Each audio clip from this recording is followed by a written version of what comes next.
Hello, আসসালামু আলাইকুম guys. আশা করি আপনারা সবাই ভালো আছেন, আমরাও ভালো আছি। এখন আপনাদের কাছে আজকে যে বিষয়টা শেয়ার করবো সেটা হচ্ছে আমাদের গাছ বাগান সম্পর্কে। আমরা ছাদে একটি বাগান তৈরি করেছি এবং গতকালকে প্রায় অধিকাংশ কাজই শেষ করেছি এবং আরও কিছু কাজ বাকি আছে। গতকালকে আমরা এই ছাদ বাগানে একটি জানলা দিয়েছি এবং বেশ কিছু গাছ কিনে এনে সেগুলো পরিচর্যা করছি। এবং এই কঠোর পরিশ্রমে আমার পাশে যে ভাইটি বেশি সাহায্য করেছে তিনি হচ্ছেন আমার শাহান।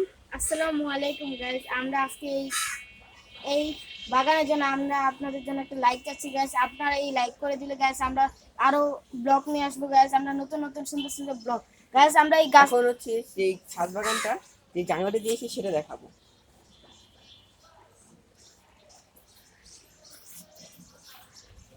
এই যে মেহেন্দি গাছ রয়েছে, এখন এই ছাদ বাগানের জন্য কিন্তু বেশি এরকম কোনো কষ্ট করতে হয় না, কারণ সকাল বিকাল যদি আমরা পাই তাহলে এগুলো ভালোভাবে বেড়ে উঠবে। তাহলে আপনারা সবাই আমাদের পাশে থাকবেন এবং বেশি বেশি করে লাইক দিবেন, তাহলে আমরা নতুন নতুন ভিডিও নিয়ে আসতে আরও উৎসাহ পাবো।